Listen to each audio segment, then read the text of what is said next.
పవన్ కళ్యాణ్ గారు 2 చోట్ల ఓడిపోవడానికి, విజయ్ గారు 2 చోట్ల గెలవడానికి కారణాలేంది అసలు? అక్కడ, ఇక్కడ ఒకే విధమైన పరిస్థితులున్నాయా? అసలు విజయ్ 2 చోట్ల గెలవడానికి ప్రధాన కారణమేంది? ముఖ్యంగా పవన్ కళ్యాణ్ గారు 2 చోట్ల ఓడిపోవడానికి ప్రధాన కారణమేంది? మీ అభిప్రాయాన్ని అయితే ముందు కామెంట్‌లో తెలియజేయండి. ముఖ్యంగా విజయ్ గారి విషయానికొస్తే, విజయ్ గారు పార్టీ పెట్టంగానే ఆయనకు ఇద్దరు బలమైన ప్రత్యర్థులైతే ఉన్నారు. మనందరికీ తెలుసు. ఒకవైపు డీఎంకే, మరొక వైపు ఏఐడీఎంకే. డీఎంకే అధికారంలో ఉన్న పార్టీ. అదేవిధంగా ఆ పార్టీ అనేది రాజకీయ వారసత్వాన్ని కొనసాగిస్తున్న పార్టీ.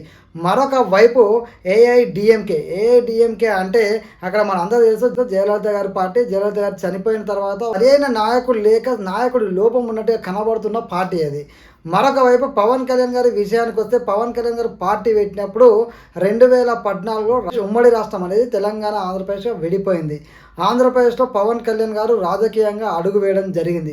అక్కడ మన అందరికీ తెలుసు చంద్రబాబు నాయుడు గారు సుదీర్ఘ రాజకీయ అనుభవం ఉన్న వ్యక్తి. ఒకవైపు వైఎస్ రాజశేఖర రెడ్డి గారు కొడుకు జగన్మోహన్ రెడ్డి గారు. మరొక వైపు అందరూ తెలుసు చంద్రబాబు నాయుడు గారి సుదీర్ఘ అనుభవం, ఆంధ్రప్రదేశ్కు ముఖ్యమంత్రిగా పనిచేసిన అనుభవం ఆయనది. వైఎస్ రాజశేఖర రెడ్డి గారి సెంటిమెంట్ తోటి, ఆయన అభిమానుల బలంతో మరొక వైపు అతి బలంగా ఉన్నటువంటి జగన్ గారు మరొక వైపు. పవన్ కళ్యాణ్ గారు పార్టీ పెట్టిండు. మొదటి ఎన్నికలలో ఆయన పోటీ చేయకుండా టీడీపీకి మద్దతు ఇచ్చిండు. విజయ్ విషయానికి వస్తే ఆయన మొదటి ఎన్నికలలోనే ఒంటరిగా పోటీ చేస్తా అని చెప్పిండు. ఒంటరిగానే పోటీ చేయడానికి ముందుకొచ్చిండు. అదేవిధంగా ఒంటరిగానే పోటీ చేయడం అయితే జరిగింది.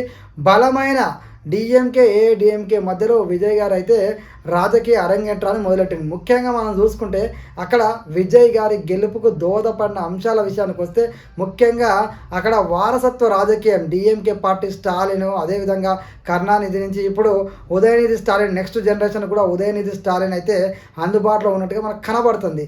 ప్రజలు ఏం చేసిర్రు? కరుణానిధిని చూసిరు, స్టాలిన్ చూసిరు, నెక్స్ట్ ఉదయనిధి స్టాలిన్ వచ్చే అవకాశం కనబడుతుంది. ఒక కుటుంబ పార్టీగా తమిళనాడు ప్రజలకైతే డిఎంకే పార్టీ స్పష్టంగా కనబడ్డది. మరొక వైపు ఏఐడిఎంకేకి అవకాశం ఇద్దామని చూస్తే ఏఐడిఎంకేలో అంత బలమైన నాయకులు ప్రజలకు కనిపించలేకపోవడం, ముఖ్యంగా జయలలిత గారు లేని లోటు అక్కడ ఏఐడిఎంకే తీర్చలేకపోయింది. అక్కడ పళనిస్వామి లాంటి నాయకులు ఉన్నప్పటికీ కూడా అక్కడ శశికళ కూడా బయటికి వెళ్ళిపోవడము, జయలలిత పార్టీ నుంచి కొంతమంది నాయకులు వేరే పార్టీలకి వెళ్ళడము, దీనివల్ల లేని లోటు ఏఐడిఎంకే పార్టీలో స్పష్టంగా కనబడ్డది. ప్రజలందరూ ముఖ్యంగా ప్రత్యామ్నాయం వైపు ఆలోచించినట్టుగా స్పష్టంగా కనబడ్డది. ఇటు ఆంధ్రప్రదేశ్ విషయానికి వస్తే పవన్ కళ్యాణ్ గారు ఎన్నికల్లో పోటీ చేద్దామనేసరికి అక్కడ ఆంధ్రప్రదేశ్కి ఒక రాజధాని లేదు. ఆంధ్రప్రదేశ్ రాష్ట్రం ఏర్పడ్డది. ఈ ఆంధ్రప్రదేశ్ రాష్ట్రం ఏర్పడ్డ తర్వాత పవన్ కళ్యాణ్ గారు ఆలోచించడం జరిగింది. ముఖ్యంగా రాష్ట్ర శ్రేయస్సు కోసం అని వాళ్ళు చెప్పడం జరిగింది. పవన్ కళ్యాణ్ గారు మొదటి ఎన్నికల్లో పోటీ చేయకపోవడానికి రకరకాల కారణాలు అయితే కనబడుతున్నాయి. ఎందుకంటే ముఖ్యంగా పవన్ కళ్యాణ్ గారికి గతంలో ప్రజారాజ్యం పార్టీ ఏదైతే ఉందో అది కాంగ్రెస్లో కలపడం, ఆ కాంగ్రెస్లో కలపడం వల్ల చాలా మంది అయితే ప్రజారాజ్యం పార్టీ తాలూకు ఏవైతే మిగిలిపోయిన మైనస్లు ఉంటాయో అది పవన్ కళ్యాణ్ గారి మీద పడే అవకాశం ఉంది. ఎందుకంటే పవన్ కళ్యాణ్ గారు కూడా మరి పార్టీ పెట్టినా అని చెప్తాడు, మరి ఆయన కూడా పార్టీని ఏదైనా పార్టీలో విలీనం చేస్తాడా? ఎందుకంటే రాజకీయ ప్రత్యర్థులు ఈ పార్టీ ఎన్ని రోజులు ఉంటుంది, ఈ పార్టీ కూడా ఏదో ఒక పార్టీలో కలిపే పార్టీ అని చెప్పి పవన్ కళ్యాణ్ గారు పార్టీ పెట్టిన అనేక రకాల విమర్శలు అయితే ఎదుర్కొన్నాడు. మన అందరికీ కూడా తెలుసు అది. ఆ విధంగా మరి ప్రజల ఆలోచన ఉంటుందని గ్రహించిండో పవన్ కళ్యాణ్ గారు తెలియదు. కానీ మొదటి ఎన్నికలలో పవన్ కళ్యాణ్ గారు అయితే అటువైపు జగన్మోహన్ రెడ్డి గారు కూడా ఒకవైపు రాజశేఖర రెడ్డి గారి తాలూకు ఆ సెంటిమెంట్ ఏదైతే ఉందో అది బలంగా ఉంది. మరొక వైపు ఇటు చంద్రబాబు నాయుడు గారి యొక్క అనుభవంతో కూడిన టీడీపీ పార్టీ బలంగా ఉంది. సో ఇక్కడ ప్రజారాజ్యం తాలూకు కొంచెం నెగిటివిటీ, అదేవిధంగా పవన్ కళ్యాణ్ గారు ఏం ఆలోచించలేదు. కానీ పవన్ కళ్యాణ్ గారు అయితే ఎన్నికలకు దూరంగా ఉండి టీడీపీకి మద్దతు ఇవ్వడం అయితే జరిగింది. ఆ ఎన్నికల్లో మనకు తెలుసు ఈయన మద్దతు ఇచ్చినటువంటి టీడీపీ ఘన విజయాన్ని సాధించింది. పవన్ కళ్యాణ్ గారు మొత్తానికి మొదటి ఎన్నికల్లో వెనుకడేసింది. కానీ ఇక్కడ విజయ్ విషయానికి వస్తే ఆయన వెనుకడ వేయలేదు, అడిగేసిండు. రెండు పార్టీల మధ్య జంజీ ఏదైతే ఉందో ఆ జంజీ యొక్క నాడిని విజయ్ గారు అయితే బలంగా పట్టారు. ఆ జంజీ చూపు మొత్తం విజయ్ వైపే కొనసాగింది. విదేశాల్లో ఉన్న వాళ్ళు కూడా విజయ్ కోసం ఎక్కడెక్కడి నుంచో విదేశాల నుంచి విజయ్ కోసం వచ్చి ఓటు వేయడం అయితే జరిగింది. ఎందుకంటే విజయ్ గారు పిలిపించిండు ఎన్నికలకు ముందే, ఏ దేశంలో ఉన్నా మీరు ఏ రాష్ట్రంలో ఉన్నా ఖచ్చితంగా ఎలక్షన్ రోజు మాత్రం మీ విలువైన ఓటును మన టీవీకే పార్టీకి వేయండి. ఈ 2 పార్టీల కంటే విభిన్నంగా నా రాజకీయం ఉంటుంది. ద్రవిడ రాజకీయాలలాగా వీళ్ళలాగా చేయను. నేను చాలా విభిన్నంగా రాజకీయాలు చేస్తాను. ప్రజలకు మంచి చేస్తాను. ప్రజలకు అనేక రకాల సేవలు చేస్తాను అని చెప్పేసి బలంగా నమ్మించే ప్రయత్నం చేసిండు. ఆ నమ్మించడంలో సక్సెస్ అయ్యిండు.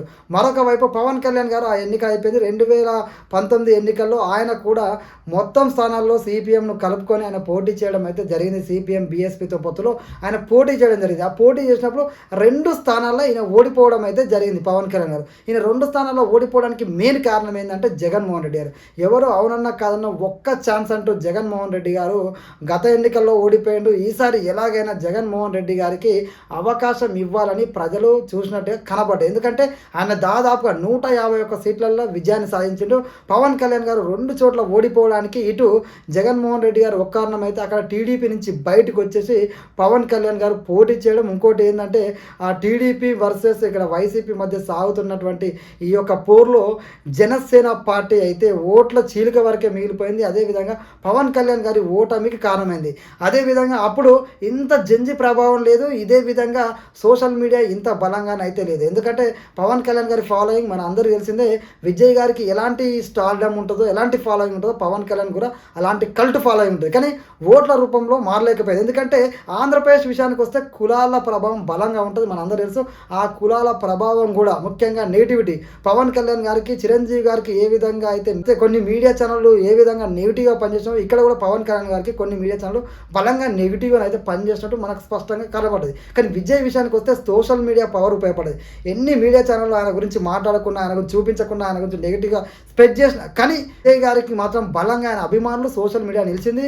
ఆయన అభిమానులు ముఖ్యంగా జంజి మొత్తం ఇటు విజయ్ వైపు నిలవడం వల్ల విజయ్ గారు పోటీ చేసిన 2 స్థానాల్లో ఈజీగా గెలవగలిగిండు. కారణం జంజి, సోషల్ మీడియా, అదేవిధంగా అటు ఉన్నటువంటి 2 పార్టీలు. ఒక పార్టీ ఏమో రాజకీయ వారసత్వం, మరొక పార్టీలో సరి అయిన నాయకత్వం లేమి.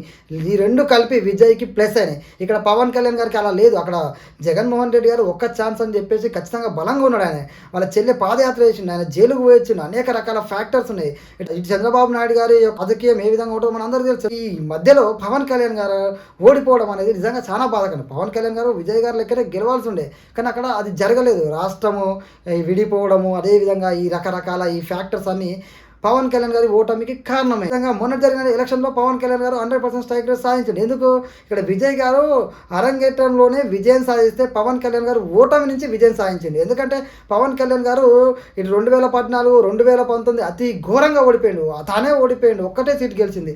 అయినా కూడా అధైర్యపడకుండా నిలబడ్డాడు. ఖచ్చితంగా ప్రజల నమ్మకాన్ని చొరగొన్నాడు. 21కి 21 సీట్లు, 2 ఎంపీ, 23 స్థానాల్లో విజయం సాధించారు. అంటే ఇది ప్రజలు బలంగా పవన్ కళ్యాణ్ గారిని నమ్మి వేసిన విజయం ఇది. ఈ పొత్తు గురించి అదేవిధంగా మిగతా వాటి గురించి చాలామంది మాట్లాడతారు. ఎందుకంటే ఇప్పుడు విజయ్ అక్కడ గెలవంగానే ఇప్పుడు ఆయన సొంతంగానైతే అధికారంలోకి రాలేడు. ఆయన కూడా ఇప్పుడు ఏదో ఒక పార్టీ యొక్క సపోర్ట్ తీసుకొని అధికారంలోకి రావాల్సిన పరిస్థితి. ఆయన ఎలక్షన్ అయిపోయిన తర్వాత పొత్తు పెట్టుకోవచ్చు అంతే. పవన్ కళ్యాణ్ గారు ఇక్కడ ఎలక్షన్ ముందు పొత్తు పెట్టుకున్నారు అంతే తేడా తప్ప ఇక్కడ వేరే ఏమీ ఉండదు. ఎందుకంటే పొత్తు అనేది రాజ్యాంగబద్ధంగా జరిగిన ఒక ప్రక్రియ, రాజ్యాంగబద్ధంగా జరిగే ఒక ప్రక్రియ, అంతేగాని వీళ్ళ సొంతంగా క్రియేట్ చేసుకునే అయితే కాదు. ఇది మనం ఆలోచించాలి. ముఖ్యంగా పవన్ కళ్యాణ్ గారి విషయానికి వస్తే మాత్రం ఈ 23 స్థానాల్లో గెలుపు ఏదైతే ఉందో ఖచ్చితంగా ప్రజలైన వరకు నిలబడని ఆయన నమ్మిరు. ఇంకా ఎక్కువ స్థానాల్లో పోటీ చేయడం వల్ల కూడా ఇంకా ఎక్కువ స్థానం పొందేవాడేమో. కానీ ఆయన 21 స్థానాలే రాష్ట్ర భవిష్యత్తు అనే ఒక నినాదాన్ని తీసుకొని రాష్ట్రంలో రాజధాని నిర్మించాలి, కేంద్ర సపోర్ట్ తోటి అభివృద్ధి చేయాలనే ఒక విధానంతో ఆయన పోయినట్టే కనబడుతుంది. అంతే తప్ప పవన్ కళ్యాణ్ గారి చరిష్మా తగ్గడము, విజయ్ గారికి చరిష్మా పెరగడం అదేం లేదు. ఎందుకంటే ఆయనకుండే చరిష్మా ఆయనకుంటుంది. అక్కడ రాజకీయ పరిస్థితులు ఆయనకు అనుకూలంగా ఉండొచ్చు, ఇక్కడ రాజకీయ పరిస్థితులు ఈయనకు ప్రతికూలంగా ఉండొచ్చు, దాన్ని ఈయన అనుకూలంగా మార్చుకోవచ్చు. ఆయన మొదటిసారి రాగానే విజయం సాధించి ఆయన సత్తాను చాటింటూ నిజంగా విజయ్ గ్రేట్. మరొక విషయానికి వస్తే పవన్ కళ్యాణ్ గారు ఓడిపోయినా నిలబడే ఉన్నాడు, పారిపోలేదు. ఎన్నో సుదీర్ఘంగా ఉండి కొట్లాడి ప్రజల నమ్మకాన్ని గెలిచి 100% స్ట్రైక్ రేట్ తోటి దేశంలోనే ఇప్పటిదాకా ఏ రాజకీయ పార్టీ, అనేక రాజకీయ పార్టీ పొత్తు పెట్టుకున్న ఇంత పెద్ద విజయాన్ని సాధించలేదు. కానీ పవన్ కళ్యాణ్ గారు సాధించి చూపించాడు. అటు విజయ్ విషయానికి వస్తే ఆయన మొదటిసారి ఎన్నికలనే విజయం సాధించి సంచలనాన్ని క్రియేట్ చేసిండు. మరొక వైపు ఓడిపోయి నిలబడి నిలబడి ఇటు పవన్ కళ్యాణ్ గారు ఆ ఓటమిల నుంచి ఒక నిజమైన విజయం ఎట్లుంటుందో చూపించిండు. ఇటు డైరెక్ట్గా రాజకీయంగా విజయం సాధిస్తే ఏ విధమైన చరిత్ర ఉంటుందో, ఓటమి నుంచి నేర్చుకొని నిలబడి ప్రజల నమ్మకాన్ని గెలిచి విజయం సాధిస్తే ఏ విధమైన చరిత్ర ఉంటుందో, ఈ రెండు విషయాల్లో ఒక్కొక్క విజయం దేనికదే ప్రత్యేకం. విజయ్ గారి యొక్క గెలుపు ఆయనకదే ప్రత్యేకం, ఇటు పవన్ కళ్యాణ్ గారి గెలుపు ఈయనకు ప్రత్యేకం. ఎందుకంటే రెండు విజయాలు మనం వేరువేరుగా చూడాలి. అక్కడ పరిస్థితులు వేరు, ఇక్కడ పరిస్థితి వేరు. మొత్తానికి పవన్ కళ్యాణ్ గారు వచ్చినప్పుడు సిచ్యువేషన్ వేరు, విజయ్ గారు రాజకీయ అరంగేట్నం చేసినప్పుడు వచ్చిన సిచ్యువేషన్ వేరు.